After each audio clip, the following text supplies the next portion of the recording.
Hey everybody, Chris with Plays with Water here. Hope everybody's safe and doing well in these times. This is 4 weeks now that I haven't gone to work. We closed down for a few weeks to, kind of curve the spread of coronavirus. But we are opening back up on Monday, so I get to go back to work. Never thought I'd say I was excited to go back to work.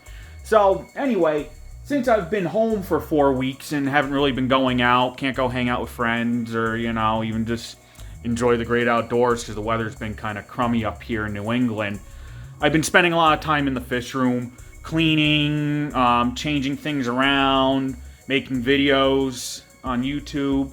And I was looking at the 125 because Thursday nights are generally my water change nights for the 125.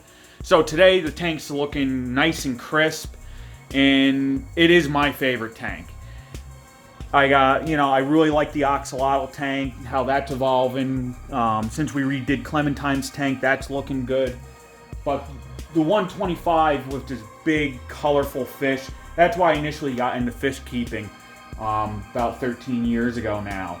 So I figured, you know what, let's do a real good video on the 125. The only one I've really done spotlighting this tank was when I first was starting, and you can't see what I'm talking about as far as how my filters are set up and my water flow and what's going on in there. So we're going to do a proper intro to the 125 now, and I hope you guys enjoy. So here is the African Cichlid aquarium I got. There's 20 individual cichlids in here and 3 catfish. And as far as the cichlids themselves, most of them are from Lake Malawi, one of 3 African Rift Valley lakes. Malawi being the largest, I believe is the 4th largest by volume in the world. There are 2 obliquan haplochromis that are from Lake Victoria. I had purchased them when I was first setting up this tank, thinking that all haplochromis are from Lake Malawi. Turns out they're a Lake Victorian fish. Very similar water parameters, but different temperament as far as the Malawis go. But they've been doing fine, they're growing, so there really is no issue there. The rest of the cichlids I have in here are either Lunicar peacocks or predatory haps. In addition to the 20 cichlids I have in here, I also have 3 Synodontis catfish. 2 species of Synodontis. One of the 2 is the Euryptus Synodontis, also known as the featherfin catfish. The second species that I have in there, for the life of me, I cannot remember exactly what species they are, and I'm having a tough time finding that information on the internet. There are so many different subspecies of Synodontis, but they all generally have the same care requirements, so there isn't really much of an issue there. And they all range, between 6 to 10 inches, which the tank is large enough to accommodate. So, the reason for the 3 catfish in there is their nickname is scavenger catfish. And as the nickname implies, what they're going to do is they're going to sift through all the sand looking for any uneaten food.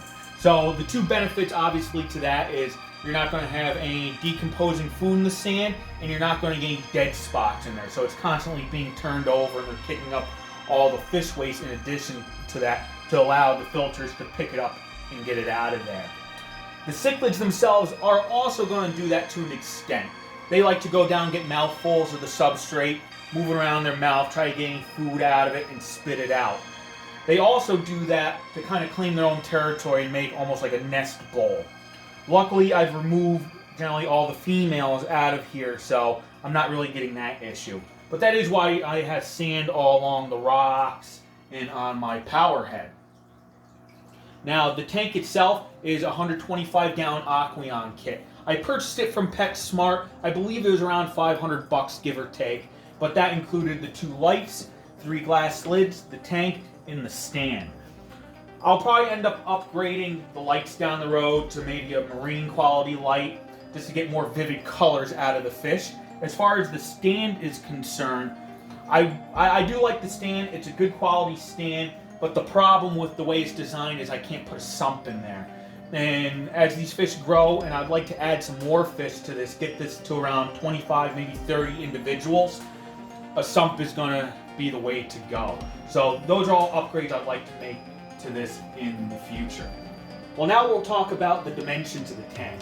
It is 6 feet long, is 18 inches front to back, and 23 inches tall. Having the 6 feet of swimming space side to side is really good for these fish. They like to be constantly moving around and kind of get that schooling action with them. Once they're all full grown, they're going to range in size from 6 to 10 inches. So that's a pretty decent sized fish. Now, initially, I had them in a 75-gallon tank, and that was working out great for about 6-7 months. But as the fish got larger and larger, and I started to pick out more colors and species that I really enjoyed, it was time to upgrade them. Now, 125-gallon, in my opinion, is probably the minimum to properly do a peacock and haplochromis tank. I've seen people do 75 gallons with very good success, and I was initially too, but the 125 gallons just gives you that little bit more room to play around with how you want to do things. If you were to say go with Mbuna cichlids, which are from the same lake, Malawi, you could get away with the 75, maybe even a 60-gallon tank. The stand that I was talking about, like I said, it looks good. I like it. It's a nice looking stand. And once I build my own stand to house a sump, I'll probably keep this one and, I don't know, make a terrarium shelf or something out of it. But anyway, so one nice thing is it has matching compartments on either side. So I was able to put my canister filters in there. On this side, I have a Sun 704B. And then on the other side, we got the Sun 304B. They both have UV sterilization lights inside. I don't use them. I was at first, but I didn't notice a difference without using them. So they're not turned on, but they both have about 525 gallon per hour ratings on them. The main difference between the two is the 704B might be a little taller, but it only has 4 media baskets in it. Meanwhile, the 304B has 5 media baskets in it. So from what I can tell, that's the only real difference between the two. Like I said, the 704B is a little bit bigger. Now inside the tank, I'm running the Aquarium Co-op pre-filters, pre-sponge filters. These are the large size. They come in 3 sizes, large, medium, and small. Now they do a really fantastic job. Every water change, I do wring them out in clean tank water. And they really keep a lot of the fish waste and food from getting into the canister filters. The canisters get serviced once a month, alternating. Before adding the pre-filters, I had to do them both once a month. So it's doubled the interval. And even now when I do take them apart to clean them, there's still a lot less gunk in there. Now in addition to those two, I also have the Emperor 400 hang-on back. This has a similar flow rate of around 5 and change on it. But as far as media, obviously it can't hold as much media as a canister filter. So I'm pretty much just running some carbon pads and some bio balls in there, in addition to the factory bio wheels that come with it. Now, I really like this filter. I've heard mixed reviews about it. Some people have issues with the bio wheels spinning or not spinning. I haven't had any issues, but from what Emperor says, they don't necessarily need to spin. But mine do spin. But you can see just how much surface agitation that filter is providing. Now, obviously, surface agitation is very important because it allows for proper gas exchange. So they have proper oxygen levels in the tank. And with big fish like this that are very active, they need that oxygen. Now, in addition to my 3 filters, I also have a Hygor power head in the back there. I believe that's rated for in the neighborhood of around 500-600 gallons per hour also. And I do have it pointed towards the pre-sponge filters. I would like to get a second one to point towards this one, but I'm holding off till I do the sump because I don't know if I'm going to run both canister filters once I have the sump, or just one, or where they're even going to be placed. So we're going to hold off on that for now. Heating is done via, I believe this is also Sun, this inline heater back here. It was $30 on Amazon. It took a month and a half for it to show up from China. This was before the whole pandemic thing hit.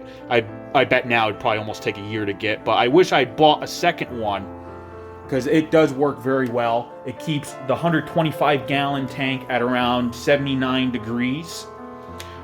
The room is heated, but only to 71, 72. In addition, as a backup, it almost rarely, the only time it really turns on is when I'm doing a water change. It'll kick on every once in a while, so it's just a little 200-watt Aqueon as a little bit of a backup in there. It's always good to have 2 heaters in your tank if you can fit them. It's a nice safeguard, and it allows both heaters to work a little less. Okay, so we have covered the tank itself. We've covered the equipment I got going on with this, and future plans as far as the equipment is concerned.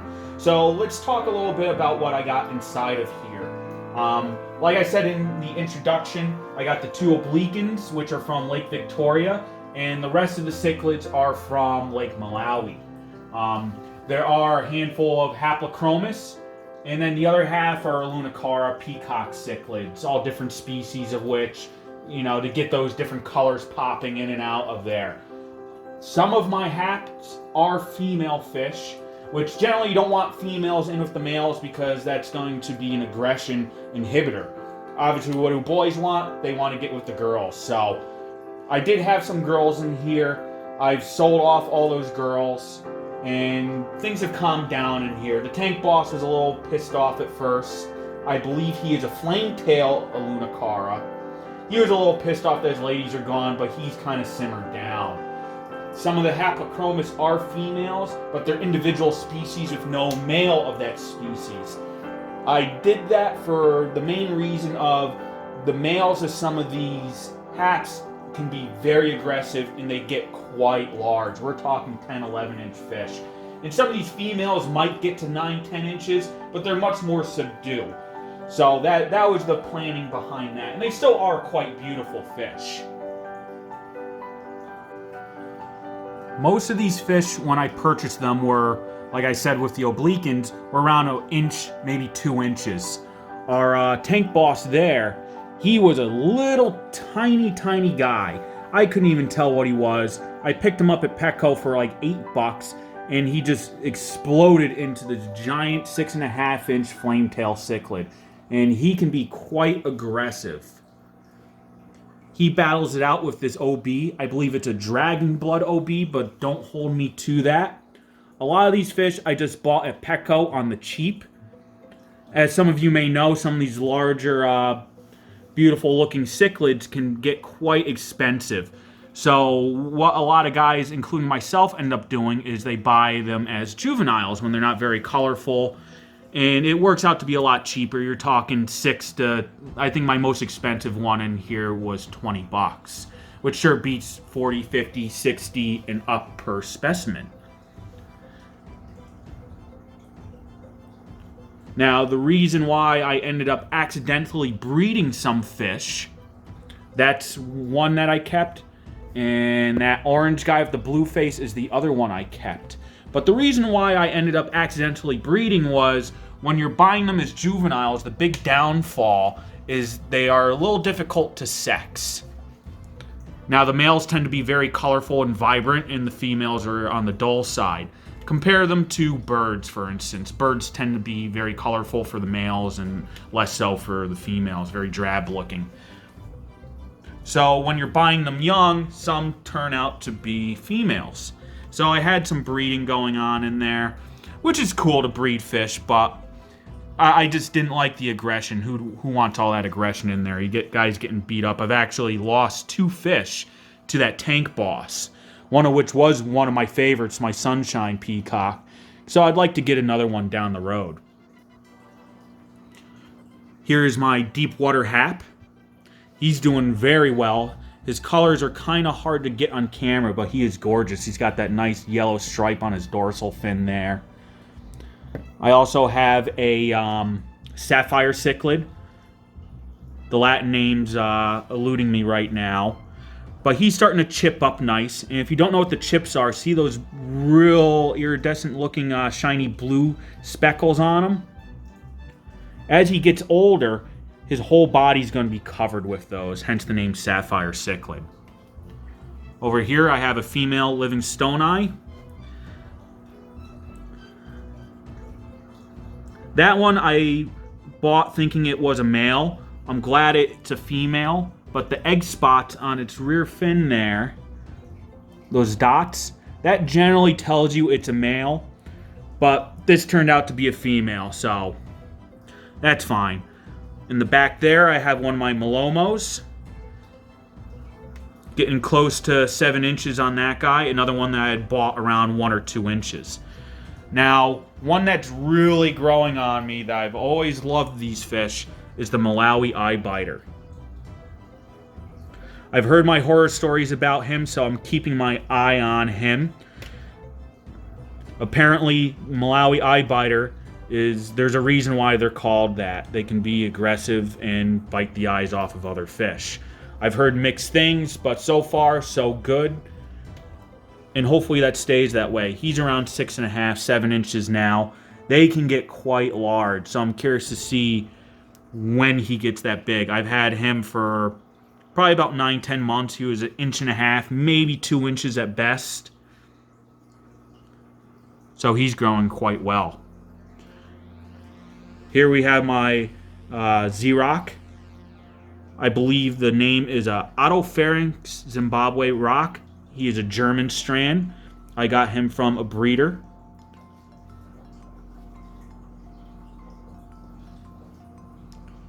There's my Frey. That's probably the only fish I had bought as an adult, and he's a little banged up on his dorsal fin up there, but he's eating well. And one thing with African cichlids, they're not all going to have beautiful finnage on them. The aggression can really cause them to kind of beat up on each other a little bit. You're just always trying to curve it. And for the most part, everybody's healthy and got nice big fins on them. So I didn't touch base on every single fish I have in there. It's kind of difficult when you have 20 fish and each one is a different species of African cichlid to sit there and really focus in on each individual. I'll try to get some shots of the catfish or roll some B-roll for you guys of them. They can be a little tricky to get on camera. They're very fast and they're very camera shy.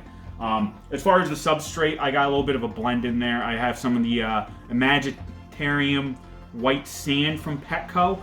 It's also mixed in with some aragonite and cichlid sand in there. So my pH is nice and high for these guys. That's what they prefer.